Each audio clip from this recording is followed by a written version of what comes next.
Hello, everybody, and welcome back to another episode of At the Movies with William Fletcher. As usual, I am your host, William Fletcher, and I am joined this week by Mr. Harry Jobson, as I am so often joined. Yeah, I'm here. Because it's basically our show at this point. Yeah, it's like one of those, like, you know how, like, in Top Gear in the early seasons, how James May or whatever wasn't actually, like, an official host or something like that.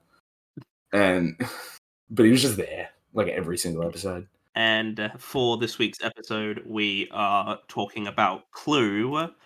Not because there's a new Clue movie coming out or anything, but because there's a new murder mystery coming to Netflix that I was interested in seeing called The Thursday Murder Club. And the only other thing that was coming that I was thinking of tying this into was The Conjuring, but that's like 6 films I have to watch, and I did not have the time to watch 6 films. And Harry doesn't like horror films either. So, and Harry doesn't like horror films that's either. Such a broad. That's such a broad. I don't though. Like, I know that it's broad, but I don't. I also don't like The Conjuring is my least favorite type of horror film, where it's just like weirdly tied into religion and like it really just and like pure horror and stuff. The Conjuring, The Nun, the fucking Is it because you're The Exorcist? I mean I've known you for a few years, but are you religious or do you just find something about religious horror scary? No, it's not even I find religious horror scary. I find it lazy and cheap. I refuse to watch it in that aspect. I'm agnostic. So like I'm open to all. I'm like the swinger. I'm the bisexual of religion. It's like, yeah, I'm chilling. But yeah. Horror films like the super religious ones, I just find it super cheap and tacky and like.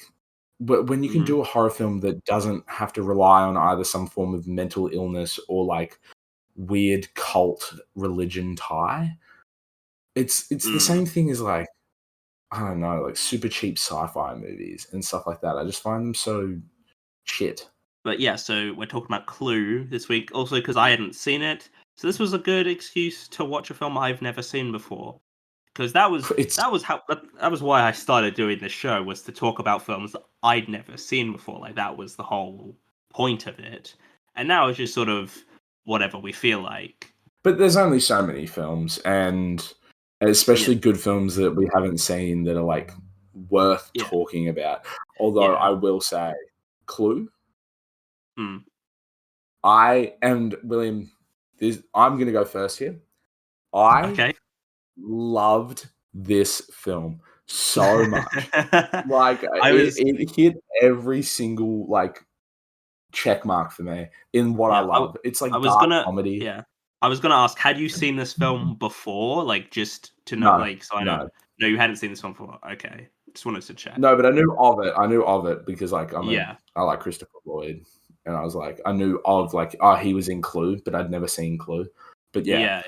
Oh man, did I love this film! It's the dark comedy is done so well, and Christopher Lloyd's character, I wouldn't even call him the star, but he just has some lines that are just absolute standout, like comedic genius. And I love a mystery comedy style film. There's like my 2 favorite genres, and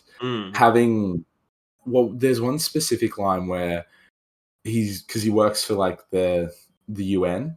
And she goes, "What have I exposed you for killing 6 of your other informants?" And he goes, "I don't think you know the UN very well. That would probably get me promoted."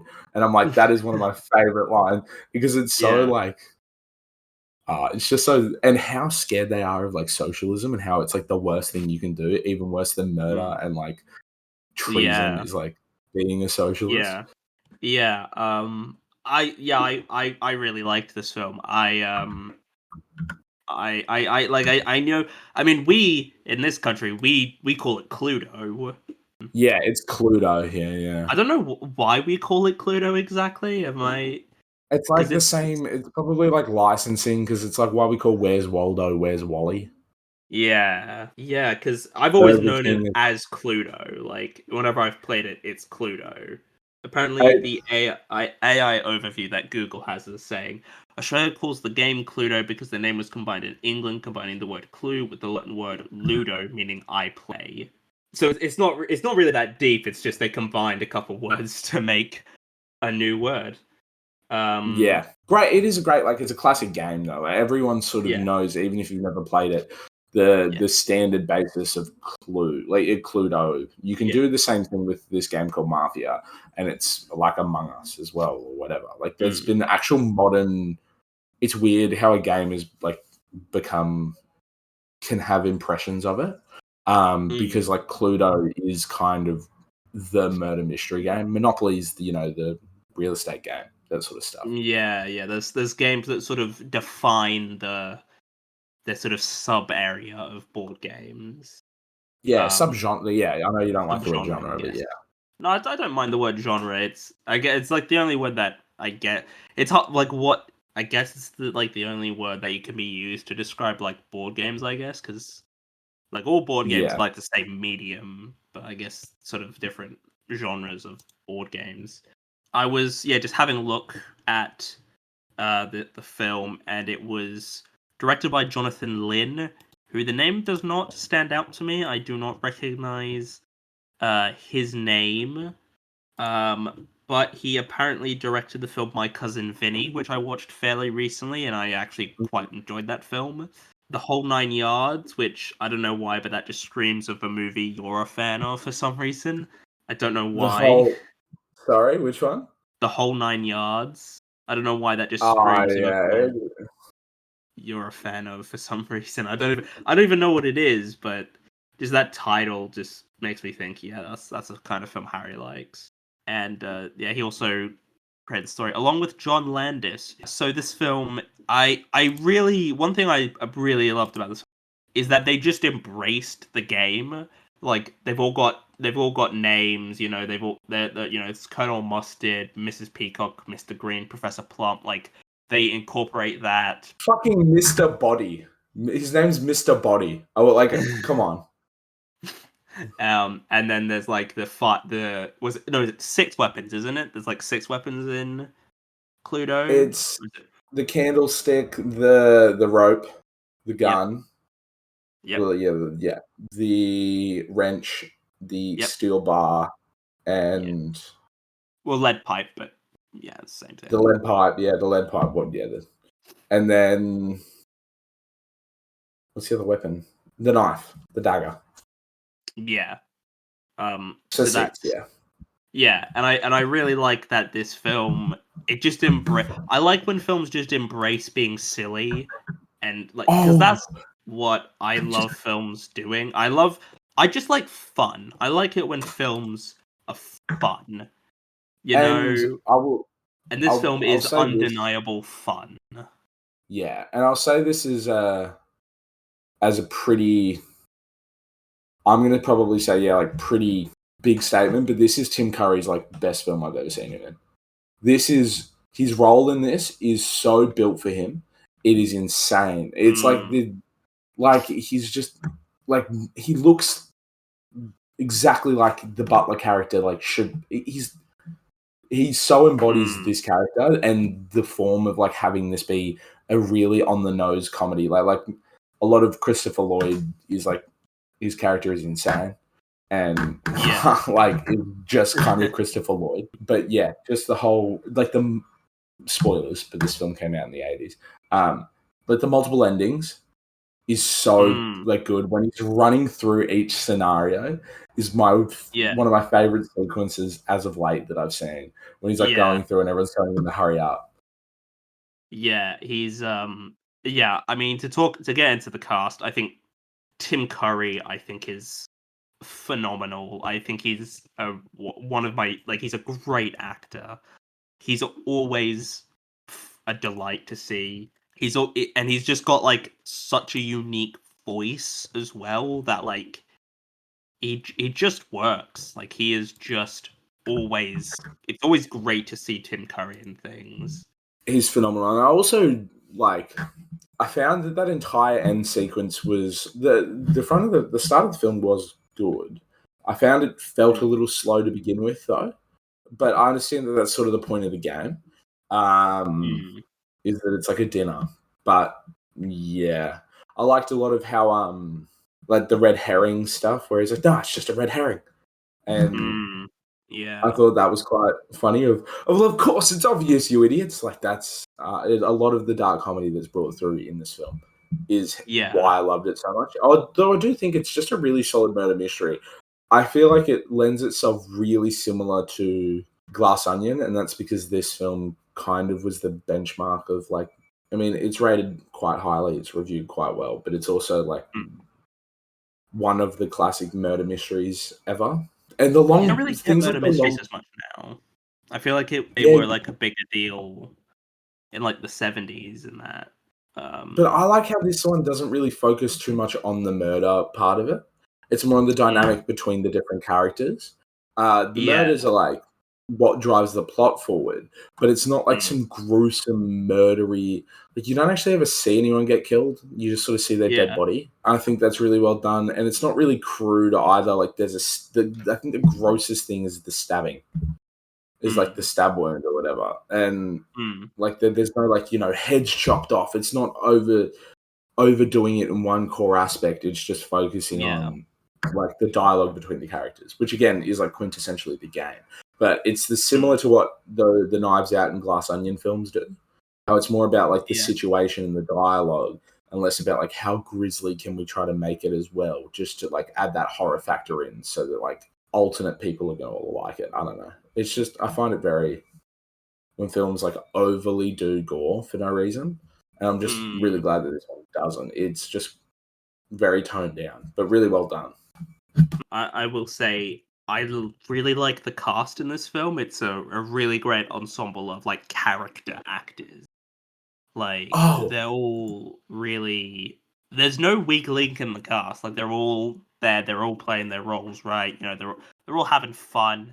It's just a really fun. The film is just a lot of fun. Like it's a sleek 90-minute film, which is what films should be, and yeah, yeah, like the cast. I mean, you've got fucking Chuck McGill in there, who I did not recognize for most of the film. Like I completely forgot he was in it, and then when I figured out who he was, I was like, my god, that is the youngest Chuck McGill I've ever seen in my life. Like he really does. Like he just looks so different. But it's yeah, great to see Chuck McGill, and I think he's a very good actor. I really like him in things. Christopher Lloyd, as you mentioned previously. We've yeah. spoken. I mean, we've talked about Back to the Future. We I love mean, those movies. you were Um, speaking about Michael McKean. yeah, Michael Um, McKean. Yes. yeah, he not only is he like a phenomenal actor, he's also like in Spinal Tap. Like I've never seen he's a Spinal Tap, but no Spinal the musical group, oh, the the rock music. group Oh, Spinal. I thought you were referring to the mockumentary film. This is Spinal Tap. Oh, I didn't No, know they he. have two. Yeah, he's like I didn't know it's he like the was in a rock band. Huh. heavy I metal did not. group. Yeah, Oh, I did not know he was in a band. I think it is sort of it's like a parody band. It's a parody metal band. It's very Yeah. like Andy Samberg, Lonely Island. How Lonely Island was like a parody pop band. But I do think that it works. Like he's also a good guitarist, to be fair. Yeah, him in this, he delivers. And I know I keep saying like, oh, this is the best line, but he does deliver the best line in the film. And it's at the very end where he goes, and I'm gonna go home and bang my wife. And like says it so proudly because he's been pretending to be gay the entire time. And how that Yeah. was like a thing. He was Uh, like, my I big secret I is that I'm burst gay. out laugh. I burst out laughing so much at that line. I was like, "Oh, that's brilliant." I did. The film really got a lot of laughs from me. And a lot of them were down to Tim Curry, admittedly, where he's like running them through the scenarios and he's like jumping between the rooms and he's like throwing that guy into like several rooms because like you stop doing that and then he just gets thrown again. Like it's just really Yeah. I had a really fun time with this film. I'm gonna be honest. I thought it was just a lot of fun. And like that's what I love in a film.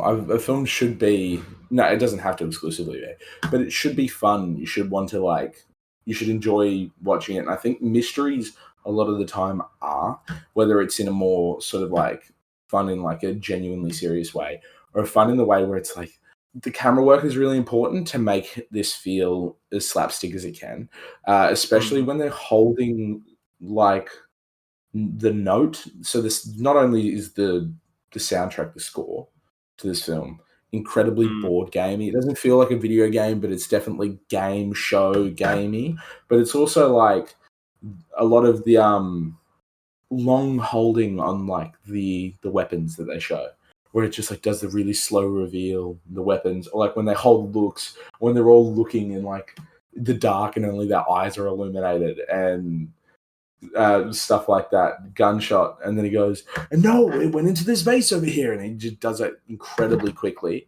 That entire mm, sequence is like what helps make this feel the way it does, and what like is why I enjoy it so much, because it just feels like, okay, we're not trying to stress anyone out. It's all going to wrap up nicely or be funny. The old timey, like, no, but imagine if this is how it actually ended. And then the, no, but this really was how it actually ended. Like the double fake out is really funny. And yeah, Glass Onion did that recently. So it's like still having influence 50 years, 40 years later. yeah. I found that I at first when they do the like sort of the reveal, I'm like, okay, cool, and then they just did another one, and I was like, oh, okay, and I was just thinking, okay, so there's going to be a third one because just like the rule of comedy, I was just Is a like rule I of, was yeah. prepping myself for the third one, and I was like, because I checked. I just sort of I saw like, oh, they're solving this crime, and I looked at like the runtime, Oh, yeah, no, don't get me wrong. I did and the exact same thing. I was like, there's still 8 minutes left in this film until the yeah, I credits. was like, oh, there's still quite a bit of film left. I don't. I was like, okay, there's something else gonna happen, but I didn't know what. I was just sat there like, okay, sure, maybe there's like a final like sequence where they like get into like a fight or something. What happened is what I thought was going to happen ultimately, because by the time I was halfway through the second one, so when you are watching the film, to sort of run you through it, you're watching it, and the entire time you're thinking it's the butler. Like that's the entire time I've thought it's obviously him. He's the weirdest. Like he's the most inconsistent. He keeps like not wanting to throw out the key, then holding the key, then distracting him, and all Mm, this sort of stuff. Like mm, he's the Mr. Body, he's the one who knows all the info because he keeps coming up with the convenient new info that he just found out. At the same yeah, time, like, I thought he was the murderer the whole time, and then it double faked by being like, "No, he's just like an FBI agent." Then the third time it fucking came, oh, that's when I was like, "Okay, well, at some point they have to like in the third one they can't do that he's an FBI agent again." And I like that they yeah. did something different, but by the second one it was predictable. How are you? There's sort of a general point. How are you with like calling twists in like murder mysteries and like figuring out who did it? Like how like I don't like doing it the whole time because like there are I've been right about twists and endings before, but mm, it's not like I've always just been like, oh, so it was like my first thought.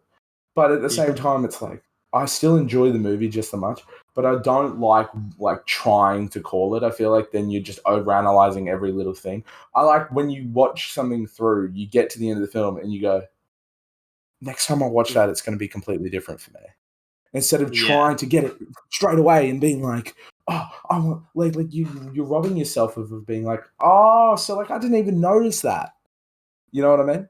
Because the next time you yeah, watch it, you'll notice little things that lead to that same ending. You'll notice little sort of like, oh, they aren't in that scene. Or they, but if you're over analyzing it as soon as you start watching it, I find that you're just taking away yeah. from what it's supposed to be. Yeah, I try not to predict. Just in general, I try not to predict twists. I like to just go with the film and let the film take me on the journey because I just don't want to figure it out. I just want to enjoy the ride. You know, I don't want to be that ass who's there being like, "Oh, I figured it out 10 minutes in." Like, I don't want to be that guy because that's not fun. Be like watching a murder mystery to me is you're going along, is you're figuring the story out with the characters. You know, like that's the that's the fun thing to do, you know. And like these recent Knives Out movies have sort of subverted that. But I like that as well because I appreciate that the Knives Out films aren't just doing the typical murder mystery thing, you know, and that they're subverting the genre, which I think is a good thing.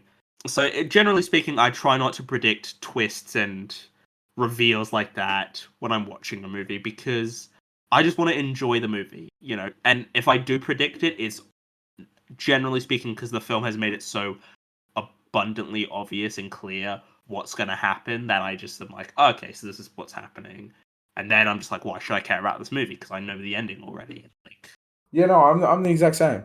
And if it, like again, you're robbing yourself of that second watch because that second watch, you know what it is, but it adds to that when like you're watching it because you like notice little things, and especially if you're watching it with someone new and they don't, yeah. and it, you get to like get their reaction for the first time. I think it's I Mm. don't know. It's just a fun experience, and this is why I love these mystery films because they provide you something that no other sort of film does, and that's like proper interactive element. Yeah, I just like mysteries just in anything of fun because like it's just fun to watch mysteries unfold like when they're done well. And I think this is again this it's a bit different because it's on the comedic side, which I think these kind of films should be. I don't really like them when they play them a bit too seriously and a bit too po-faced because this kind of thing should be fun. How I look at it anyway, and I know that like that doesn't mean that's to everyone's like taste, but that's just how I. There's also Yeah, in this cast, Martin Mull, I think is his name. I might be mispronouncing that. yeah, Um, he plays the Colonel. Colonel, yeah, he was in Arrested Development as sort of a recurring character in that show as Gene Parmesan. He's only in 6 episodes of that show. I don't know why, but I thought he was in more episodes than 6. He actually, yeah, I mean, the cast like held their roles incredibly well, but I think each obviously had their standout characters. I think Michael McKean, Tim Curry, Christopher Lloyd, I mean, Madeline Kahn in anything, and Leslie Ann Warren, who's like quite a good. She's quite. Mm. I don't know. She's very distinctively in something that I can't put my mind to right now. But her face is so like she's such a especially in the 80s and 90s, she was quite like big. Sorry, which actor are you She's talking in about here? Leslie Ann Warren, she was in Cinderella, I know that, but she was in a more recent film. I've gone to her Wikipedia.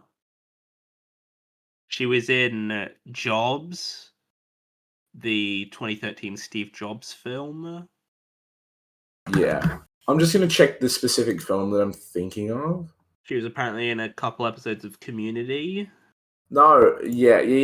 I've seen. Was she in? Yeah, she was Yeah. apparently Either way, Deb Perry in Community, whichever character that was. yeah. But she's Do you know who she looks distinctively like? She looks Probably at not. least to me distinctively very similar to Sigourney Weaver, at least in this film. Okay, give me a second. I'm just getting up a picture of what she looks like in Clue.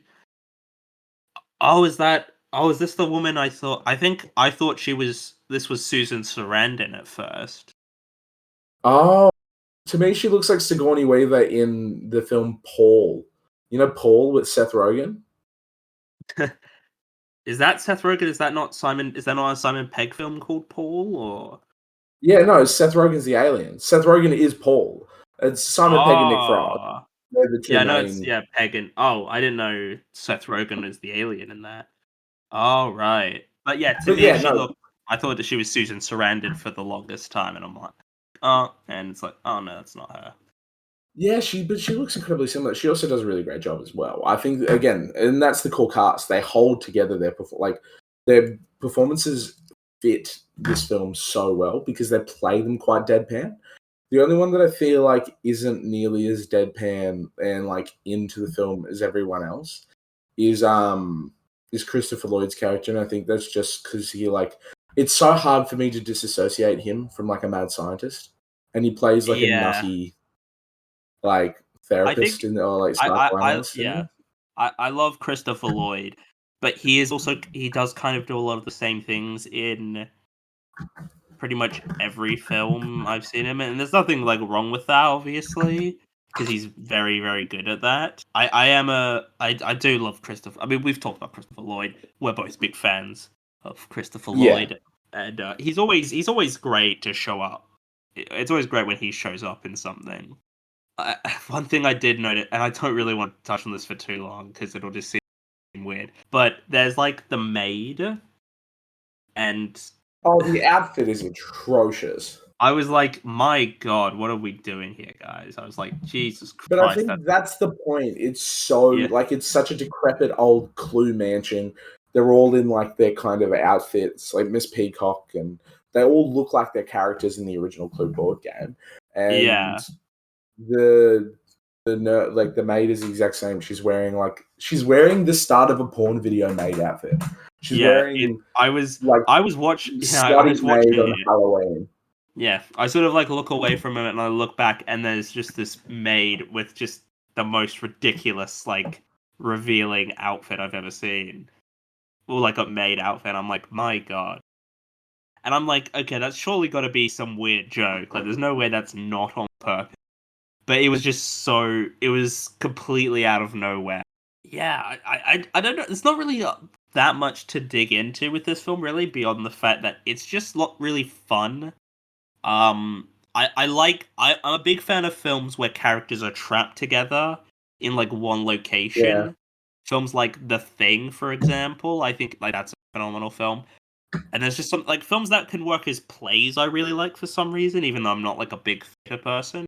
But there's something about films with characters stuck together in one location, like bottle episodes of TV shows, like a bottle movie, arguably. Um, I just find that really fun, and I just really like that when you just trap like 7 or 8 characters together. oh yeah, no, I agree. I'm the same. I do think bottle episodes can lead themselves into clip. Like I hate when a bottle episode becomes a clip show, but I do love bottle episodes, and this is essentially just a bottle film, and it is because it leads itself. It's very like Breakfast Club. It leads itself to focusing so much more on characters and dialogue, which again, that's what the game is. You discover everything by getting clues, by talking to characters, and by like that's the point. It's called Clue. Yeah, But it yeah, it like it leads itself so well to a lot of films, and yeah, it works well here too. The doors open 3 times or something throughout the entire film. One's when they're throwing out the key, like 3 or 4 times before like the backup, and no one ever leaves. Like no one ever leaves the house in this entire film. But I think it's like the doorbell being like an actual bell. It all leads itself to like its environment is so. I mean, that's obviously Clue takes place in like a haunted mansion, but it's so on the nose because you could have done this in a such different way. But to just literally do it word for word for the video, like for the board game, is hilarious. have you ever been to like a party where you're like basically playing like not real life Cluedo, but you're not playing it on like a board game? Like I remember I was once at my sister's. I was staying there for like on school holidays or something, and she set up like a whole like a scenario for us to basically act out. Like we did Yeah, like a murder mystery party, but in like a like a bunch of people got together to like make, which I thought was it's really fun. I don't know if you've ever done anything like yeah. I've played what we that. call Mafia, which is pretty much the same thing. I don't think I've played Mafia. Mafia is And very similar, but it just yeah. also think that Cluedo is one of those games where I don't actually know if I've ever completed a game of Cluedo. Like there are just Like some board Monopoly. games where I start playing a game, but we never finish a game. Like I don't know if I've ever finished a game of Monopoly or a game of I like have. I have a few times and I never lose because I'm so fucking good at Monopoly. I I I've metagamed the crap out of Monopoly, William. It to the point where it's like it's a passion for me. That and Mario Kart. I like ruining party games, and so what? I like being the best at them. I forget what the game's called, but it's the board game where it's like a map of the world, and you've got like armies like Oh, fighting Risk, against Risk, Risk. Risk. Yeah, I I don't think used I've ever completed a game of Risk in my life, but see I've those are the started only several two. games. But Those are the only two outside of that I've actually completed ever. so you're not Monopoly a and big. Risk. I don't think I've ever. No, I love board games. I just never play them. Like Hmm. in the ones that we do are always like trivia, and they always end up sort of being a card game. Secret Yeah, Hitler. no. I've also completed Secret Hitler, which is a similar game. It's like a not a murder mystery, but it's like a mm, it is like a I, mystery I, game. I, I do. I'm a big fan of playing board games where they like mystery board games, like a Werewolf. Werewolf is a classic. That's always Yeah. fun. Yeah, I don't play as many board games. Like when I was younger, I played a lot more, but that's because it was like my family would play them a lot, and they still do. But things have changed in the last couple years. But I do like board games are fun. Like I do enjoy.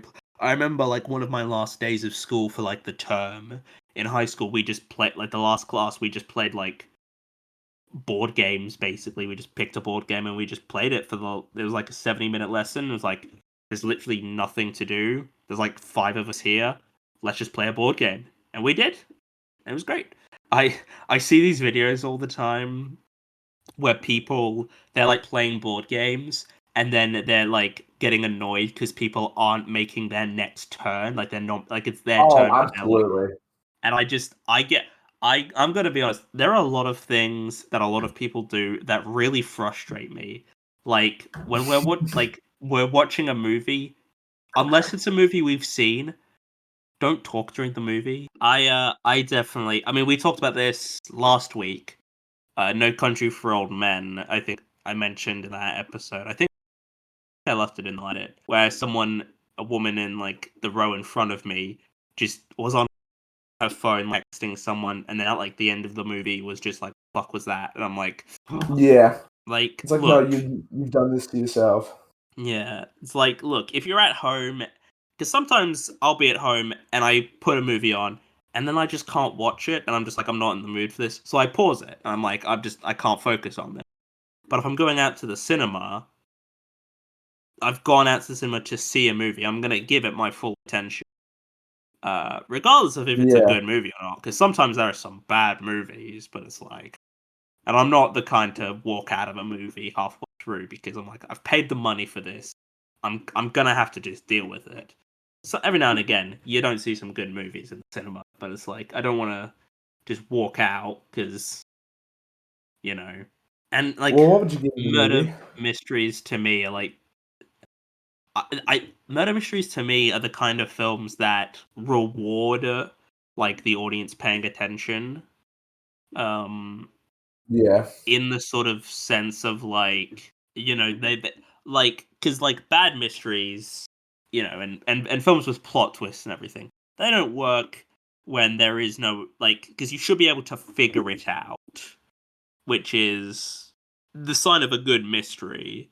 Yeah. And yeah, I just really had a good time with this film. I'm gonna be honest. I really liked it. I had a really fun time watching it. I think I love that they just embraced the very nature of what the game was really, and it's just like lots of very colorful, like because a lot of films nowadays they don't know what color is anymore. Like they just don't know Yeah. what, and there's just something about like they're on like a tangible set. Like this is the kind of film where it feels like this is because this doesn't happen in like every film I see, but there are definitely some films where it just doesn't feel where it just feels artificial and it just doesn't feel real. Like it's like this is clearly CGI. But and there's something about films from like the 80s where it's just like yeah, just feels tangible and just is real. You can just see that it's on screen. A really good example of that, I recently watched some behind the scenes footage of the new Superman film by James Gunn. The Metamorpho, the character that can, become different materials, like and shapeshift. Oh, yeah. That suit's completely practically done. Yeah, no, And it it and it it, loo- it looks looks really really good. good. And yeah, that's like one of the recent ones where it's like you can sometimes tell. And I think that was the thing with the thing. That was the thing. But like it was the thing with the thing in Fantastic Four. You could just sort of tell that the thing was like Yeah, CG. that's the It thing. had that Like doing, Marvel. That's the thing. yeah, yeah, having where you can tell like it like Metamorpho looked great in that film because it's real, because it's like practical. It's a real guy in a real suit. Whereas yeah, the thing and that kind of thing is, and characters like CGI characters can, depending on how well they're done, they won't look that, yeah, great. William, Clue, out of 10. Yes. What do you think, especially as a murder mystery? I give it a sturdy 7 out of 10, which may seem harsh because I feel like you're gonna go higher than that. But I did really enjoy it, but it's just, yeah, really fun. I think it really comes alive in like the last half hour or so where things are getting revealed and Tim Curry is just like prancing around the set, leaping through doors, being this extravagant, over the top character, which is really fun. And yeah, I give it a 7. I think it's this is the kind of film that you can just put on with other people and have a good time watching.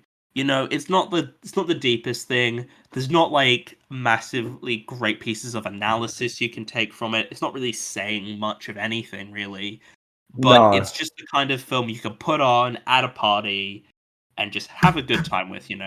It's a nice 90-minute film, and it's impossible to have a bad time while watching it. I'm just going to be honest. You can't have a Yeah, bad it's a time good. It's watching good. it, It's quite and that's what fun. It, and that's what films should be.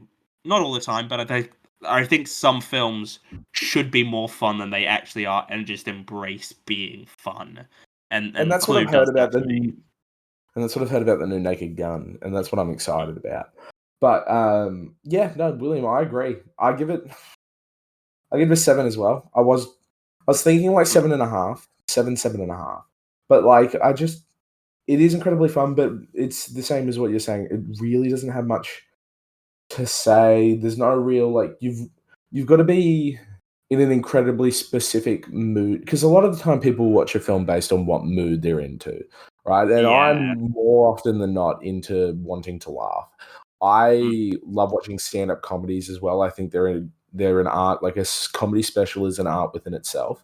But mm, comedy films specifically, but you can even be in versions of that as well. So you can be into like more British comedy, or do you want something more like Judd Apatow, or do you want something more like Will Ferrell, or do you want Ben Stiller? Like you could be mm, sort of going for these certain specific types, so you could be going for to be mm, into wanting to watch like a film that's fun and a good time and a good vibe leads itself to be quite versatile. But a lot of times, some people just want to watch, a horror or a drama or a mm, romance. This has nothing. The characters largely learn nothing. There's one big mm, reveal. No development happens in between characters. They all stay their exact same archetype the whole time.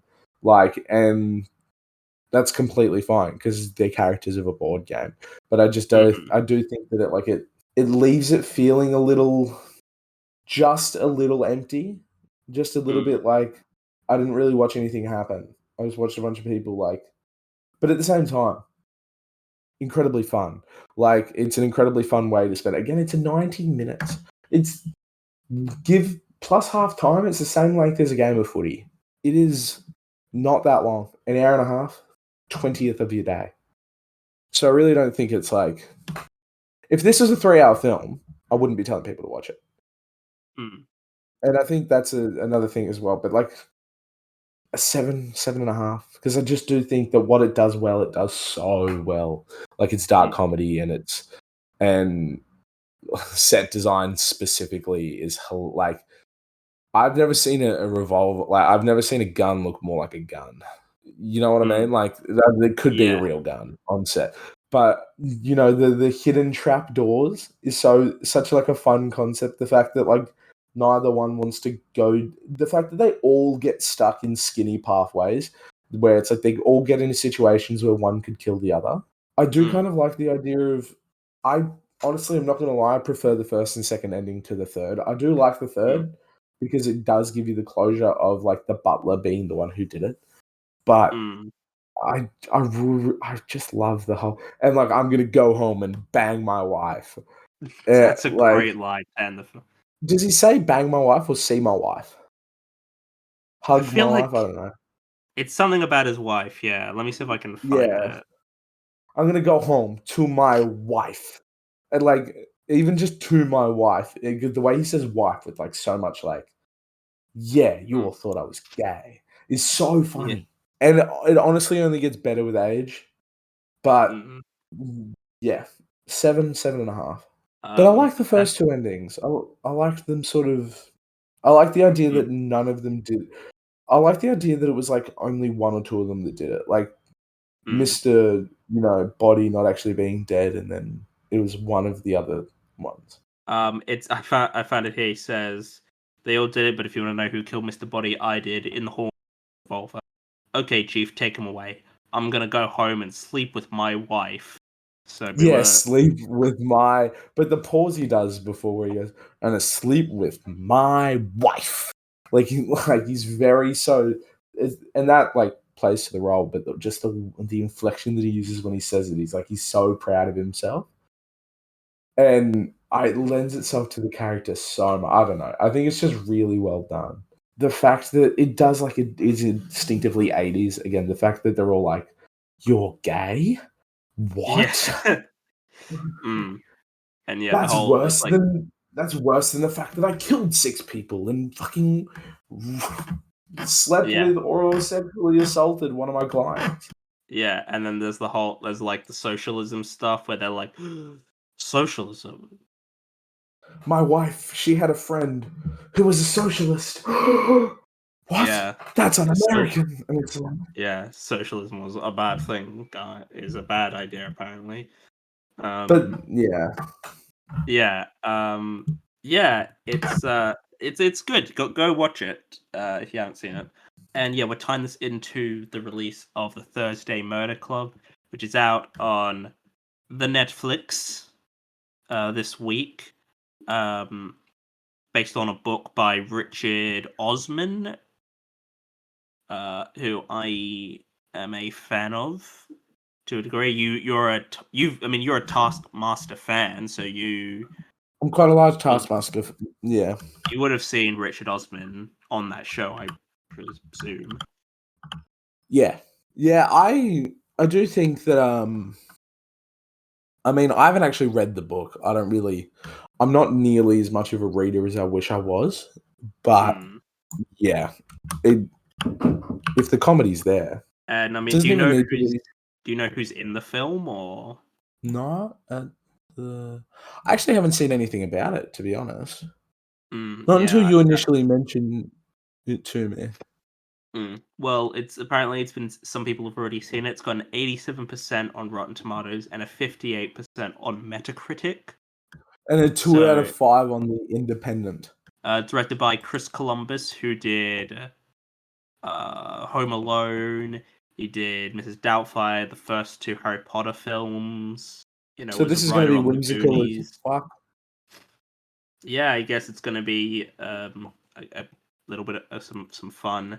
So yeah, you've got Helen Mirren, Pierce Brosnan, Ben Kingsley, David Tennant, Naomi Aki, Salia Imri. Like, so they've got some big names, and this is only like the first book in the series. There's like 3 or 4 other books, which they might end up doing, but like these are pretty old actors they've got here. Like these actors are all like in their 70s and 80s. Like they're not. So if you want to get like Yeah. a franchise out of this, they're gonna have to really start cracking down to get the sequels made because Helen Mirren's 80, Pierce Brosnan is 72, Ben Kingsley is 81, and Celia Imrie is 73. Like yeah, those are 73, like the yeah. main four. Yeah, those are your main four um, actors. So you're gonna have to, if they want to make more of these films, they're gonna have to start cracking down on making some more sequels if they want to, get a few more out of these actors. But I'm relatively looking forward to it. I've heard the book is really great. I've never read it, but I know people who have read it and they've said it's good.